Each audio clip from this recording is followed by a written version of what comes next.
নমস্কার বন্ধুরা, সবাই কেমন আছো? আশা করছি সবাই খুব ভালো আছো।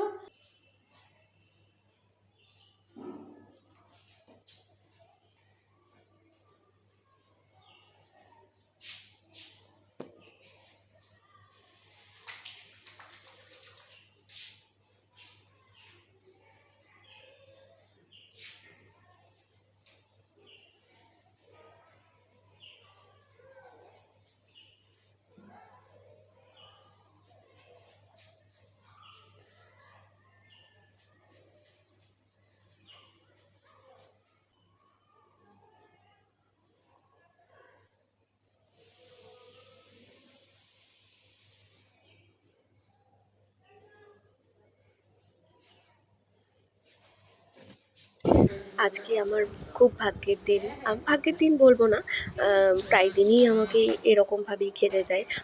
তো আজকে আমার বর আমাকে ভাত বেড়ে খেতে দিয়েছে, কারণ অনেকটাই দেরি হয়ে যায়। সে সময় ছেলে ঘুমিয়ে গেছিলো, তাই হাজব্যান্ড বলল যে আমি তোমার ভাতটা বেড়ে দিচ্ছি, তাড়াতাড়ি করে খেয়ে নাও। আমি সম্ভবত কালকে 3:30-টের সময় স্নান করেছি। তো সেই ছেলের সব কিছু ভাত মাছ এগুলো সব রেডি করেই আমি স্নান করতে গেছি। তো দিয়ে তারপরে আমি এসে পরে খাবো। নিজে বেড়ে খেতে তো অনেকটাই সময় লাগবে। হাজব্যান্ড আর বাবার খাওয়া হয়ে গেছে। তখন বলল যে তাহলে তোমার ভাতটা আমি বেড়ে দিই। দিয়ে আমি বললাম ঠিক আছে তাহলে বেড়ে দাও। দিয়ে ভাত দেখো, লাল শাক ভাজা, এঁচড়ের তরকারি, মাছ, এইসব আমাকে সব কিছু বেড়ে খেতে দিয়েছে।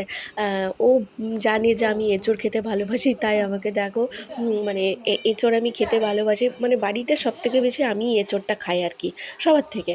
তো সেই জন্যই আর কি, মানে ও জানে যে আমি এঁচড় খেতে ভালোবাসি, তাই ও আমাকে কিন্তু এঁচড় বেশি করে খেতে দিয়েছে। আর মানে কি বলবো, আমি জানি সে কী ও কী খেতে ভালোবাসে, আর ও জানে যে আমি কী খেতে ভালোবাসি। যখনই তো তাড়াতাড়ি খেতে হচ্ছে, কারণ হঠাৎ ছেলে উঠে গেলে আমাকে উঠেই ওকে কোলে নিতে হবে, কারণ ঘুম থেকে উঠে পরে ও কিন্তু আর কারোর কোলে যায় না আমি ছাড়া। মা ছাড়া ও আর কারোর কোলে যেতে চায় না। তো সেই জন্যই তাড়াহুড়ো করে খাচ্ছি। আর সবথেকে বড় ব্যাপার হচ্ছে, মাছ ছাড়িয়ে খেতে না ভীষণ বিরক্তিকর একটা ব্যাপার। মাছ ছাড়াও খাও, কাটা বাছো এইগুলো। তো ওই জন্য খুব তাড়াতাড়ি করে খাচ্ছি। আর ঘরে আমি সবথেকে ছোটো মাছ নিই, যখনই খেতে বসি ছোটো মাছই নিই।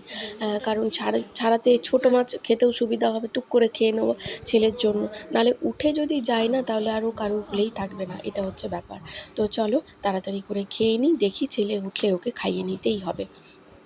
এখন বাজে হচ্ছে বিকেল 5টা 15।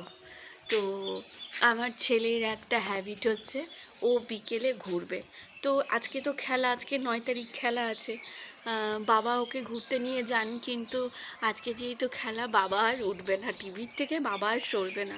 এবারে কি করব, আমাকেই একটুখানি লেনে একটুখানি ঘোরাচ্ছি। পোষাচ্ছে না তো, বাইরে যাবে ঘুরতে। এই যে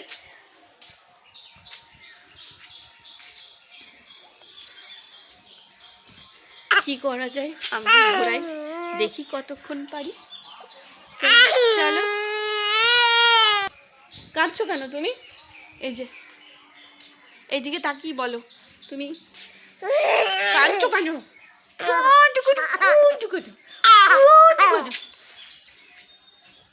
বলো, মামা মিমিদেরকে বলো তোমরা আমাকে ঘুরতে নিয়ে যাবে। মামা মিমি, আমি তো ছোট্ট, আমি তো এখনো হাঁটতে শিখিনি। বলো বলো, আমি এখনো তো হাঁটতে শিখিনি, আমি তো এখনো কথা বলতে পারি না, আমি তো ছোট্ট, সেজন্য। বলো বলো, আমি এখন অনেক ছোট্ট।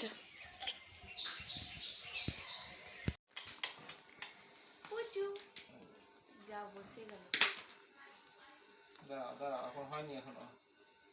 Again try and try. আবার চেষ্টা, বদম্য চেষ্টা। এগিয়ে চলেছেন মিস্টার নীলাদ্রি মহাশয়, এগিয়ে চলেছেন এই গোলের কাছে। কি অবস্থিত এইবার শুধু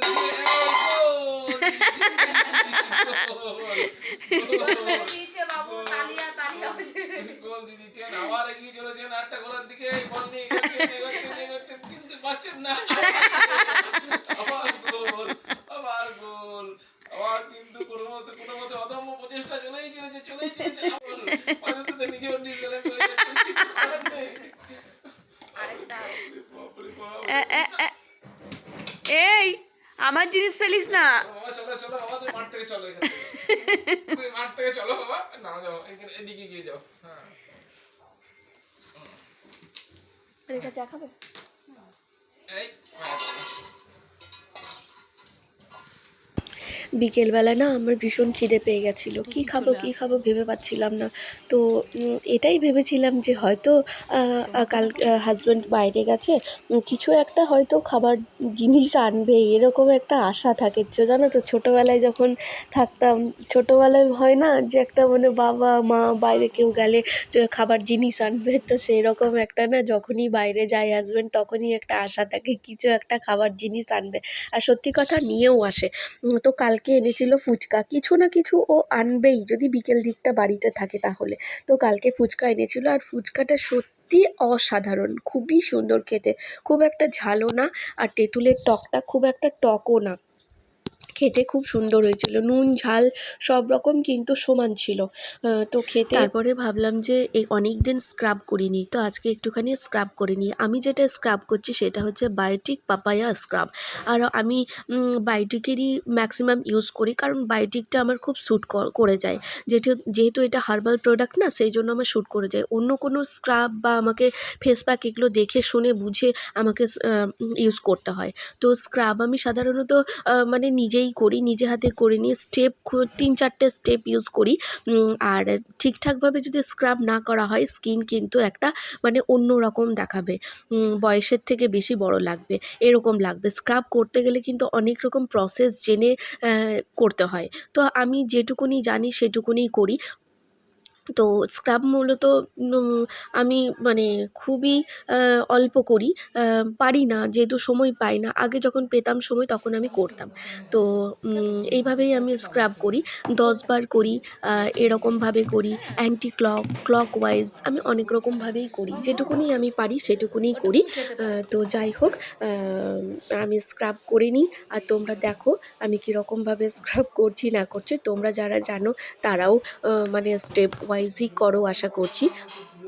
তো যাই হোক, স্ক্রাব করার পর কী করব, রান্নাঘরে আসতেই হবে, অতটা ভাবলে হবে না যে রান্নাঘরে যাব না, স্ক্রাব করেছি। আমাকে যেহেতু আজকে অন্য কিছু করব না, দুপুরের যে সবজি আছে আমি প্রায় দিনই রাত্রিবেলাতে ওইগুলো খাই না, তো আলু সেদ্ধ করব। এখানে আমি আলু সেদ্ধ করছি, পেঁয়াজ লঙ্কা এগুলো সব ভেজে নিচ্ছি। আর তোমরা যে লাল লাল লঙ্কাগুলো দেখছো এগুলো কিন্তু একটাও শুকনো লঙ্কা নয়। তো এখানে আলু সেদ্ধ করে নিলাম, কুকারে আলু সেদ্ধ করেছি, ঠান্ডা করে নেবো। আর এই যে পেঁয়াজ, এই পেঁয়াজটাতে আমি ডিম ভাজা করব। ভালো করে আলুটা একটু স্ম্যাশ করে নিচ্ছি যাতে ঠান্ডাটা হয়ে যায়, গরমটা যাতে চলে যায়, ফ্যানের হাওয়াতে একটুখানি দিয়ে দেবো। তো তারপরে এই যে ভাজা পেঁয়াজ লঙ্কা সেটা দিয়ে ভালো করে মেখে নেবো। খেতে কিন্তু অসাধারণ হয়েছিল, হাজব্যান্ড বলছিল, সবাই বলছিল খেতে ভালো হয়েছে। আর এই যে জলটা ফেলে দিলাম, এতে কি আলু সুগার যাদের আছে তারাও কিন্তু খেতে পারবে। তখনই ছেলে উঠে গেছে, তো আর খাওয়া হলো না। আমি মোটামুটি খেয়েছি 12টার সময়, রাত্রি 12টার সময়, প্রায় দিনই আমার এরকমই খাওয়া হয়। তো আলুটা মেখে নিলাম ভালোভাবে, খেতে কিন্তু অসাধারণ হয়েছে। লাল লঙ্কা ভাজা পেঁয়াজ দিয়ে মেখে